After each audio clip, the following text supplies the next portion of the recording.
ពេលណាយើងគួរចាប់ផ្ដើមធ្វើទីផ្សារក្នុងនាមជាអ្នក marketing យើងគួរតែអាចឆ្លើយសំណួរនេះបានថ្ងៃមួយនោះខ្ញុំបានសួរសំណួរហ្នឹងទៅកាន់សិស្សខ្ញុំមួយក្រុមបាទនៅក្នុងមុខវិជ្ជាគ្រប់គ្រងទីផ្សារពេលហ្នឹងជា session ទី1ដែលយើងចាប់ផ្ដើមជាមួយគ្នាណាហ្នឹងហើយហើយតិចទៀតខ្ញុំនឹងបង្ហាញដល់បងប្អូនទាំងអស់គ្នាថាតើហេតុអីបានខ្ញុំសួរសំណួរហ្នឹងហើយតើខ្ញុំបានចម្លើយអីខ្លះមកពីពួកគាត់សម្រាប់អ្នកដែលមិនទាន់ស្គាល់ខ្ញុំឈ្មោះបណ្ឌិតខ្ញុំជាអ្នកប្រឹក្សានិងបណ្ដុះបណ្ដាលផ្នែកទីផ្សារកន្លងមកនេះរយៈពេល6ឆ្នាំហើយដែលខ្ញុំបង្រៀនផ្នែកទីផ្សារហ្នឹងគឺខ្ញុំមានសិស្សប្រហែលជាជាង 1000 អ្នកដែរហើយ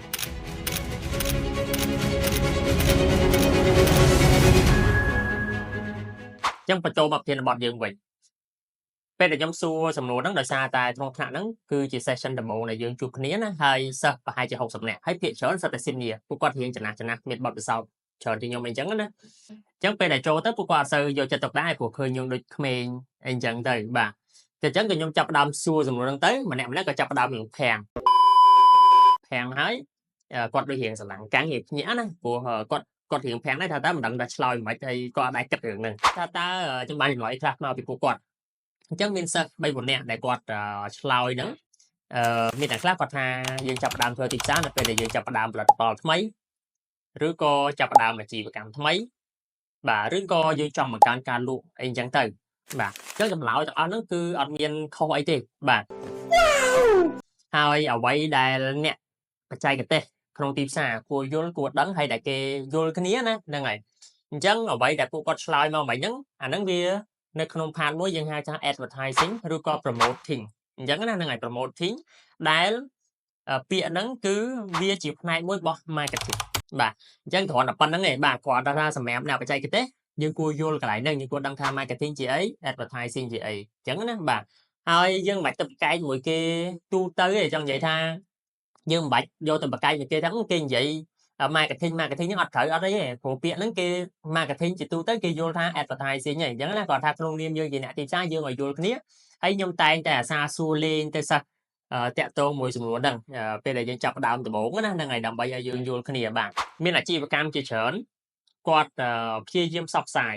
អញ្ចឹងណាទៅលើផលិតផលដែលគាត់នាំចូលមកផលិតផលដែលគាត់មានហ្នឹងក៏ប៉ុន្តែគាត់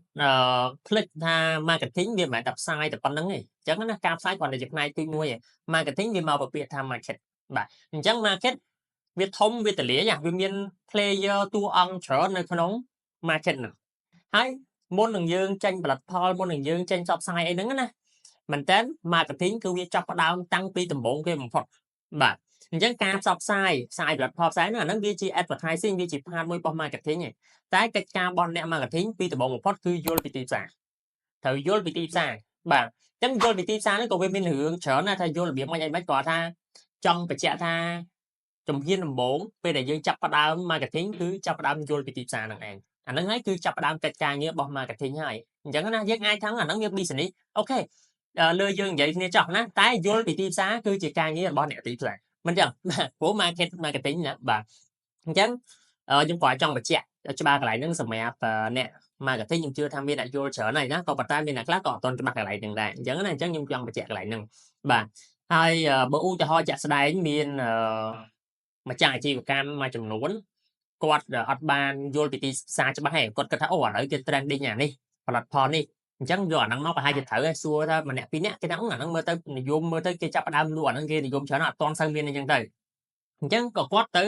កាត់ stock មកពីក្រៅបាទ order មកពីក្រៅមកពីអីចឹងទៅបាទ3 4 container ដាក់មកឃ្លាំងពេញបាទអស់រាប់ម៉ឺនដុល្លារ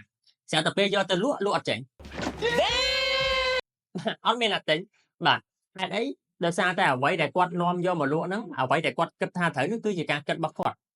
បាទអាហ្នឹងមិនមែនជាតម្រូវការទីផ្សារពិតប្រាកដទេអាហ្នឹងហើយដែលគាត់លេចជំហានដំបូងរបស់ marketing គឺត្រូវយល់ពី market គឺយល់ពីទីផ្សារបើមិនជាគាត់យល់ពីទីផ្សារបានច្បាស់គាត់អាចមានឱកាសត្រូវច្រើនមិនប្រកាសថានៅតែត្រូវទេក៏ប៉ុន្តែឱកាសត្រូវវាអាចច្រើនជាងការស្មានអញ្ចឹងណាហ្នឹងហើយអញ្ចឹងបានថាការស្វែងយល់ពីទីផ្សារវាសំខាន់ហើយអាហ្នឹងវាជំហានដំបូងបំផុតរបស់ marketing ដែលខ្ញុំសួរថាតើ marketing ចាប់ផ្ដើមពេលណាហ្នឹងណាចម្លើយដែលខ្ញុំចង់បានគឺថា marketing គឺចាប់ផ្ដើមតាំងពីមុនផលិតផលយើងមានមុនអាជីវកម្មយើងកើតឡើងទៀតបាទបើមិនជាយើងអត់សិក្សាទីផ្សារឲ្យបានល្បិតទេហើយស្រាប់តែយើងចេញអាជីវកម្មមកហើយបានយើងទៅសិក្សាទីផ្សារជាក្រោយឬក៏យើងចេញផលិតផលហើយបានយើងទៅសិក្សាទីផ្សារជាក្រោយមានន័យថាឱកាស fail របស់យើងឱកាសរស់របស់ផលិតផលហ្នឹងអាជីវកម្មរបស់យើងនេះគឺវាមានតិចណាស់បាទមានតិចណាស់ព្រោះសូម្បីតែគេសិក្សាទីផ្សារហើយនេះយល់ពីទីផ្សារច្បាស់ហើយមុននឹងគេចេញផលិតផលគេសិក្សាទីផ្សារតម្រូវការអស់ហើយចេញផលិតផលមកណាត្រូវតាមអ្វីដែលគេសិក្សាអ្វីដែលគេទទួលបានព័ត៌មានចេញមកក៏អាចនៅតែខុសដែរមិនប្រកាសថាត្រូវដែរក៏ប៉ុន្តែបើសិនជាគេខំធ្វើប៉ុណ្្នឹងហើយខំយល់ពីអាជំហានដំបូងរបស់ marketing ហ្នឹងហើយ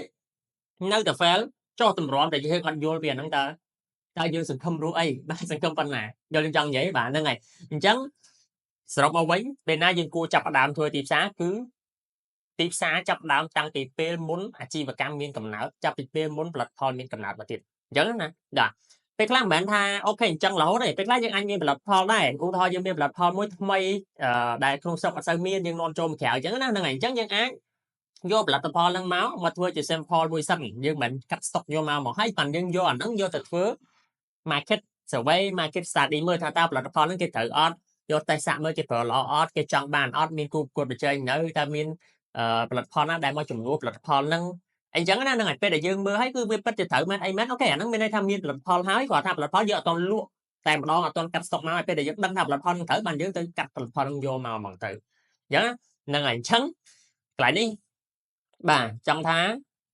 ចាប់ផ្ដើម marketing គឺវាមានកំណត់តាំងពីវាមុនផលិតផលយើងចាប់ផ្ដើមបាទមុនយើងនាំចូលឬក៏មុនយើងបង្កើតហើយមុនអាជីវកម្មយើងចាប់ផ្ដើមណាបើសិនជាយើងចាប់ផ្ដើមមុនមានអ្នកដែលចាប់ផ្ដើមមុនដែលខ្ញុំនិយាយអញ្ចឹងគឺថាឱកាសនៅក្នុងការរស់ផលិតផលរបស់គាត់សេវាកម្មឬអាជីវកម្មរបស់គាត់ហ្នឹងគឺវាមានតិចតួចមែនតើអូខេអញ្ចឹងវីដេអូមួយនេះខ្ញុំបញ្ចប់តាមប៉ុណ្្នឹងហើយសម្រាប់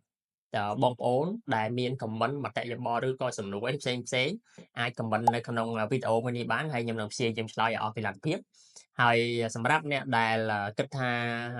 វីដេអូនេះល្អបងប្អូនអាចចែករំលែកវីដេអូនេះទៅបាទដើម្បីទុកមើលខ្លួនឯងពេលក្រោយឬក៏ដើម្បីឲ្យអ្នកដែលយើងស្គាល់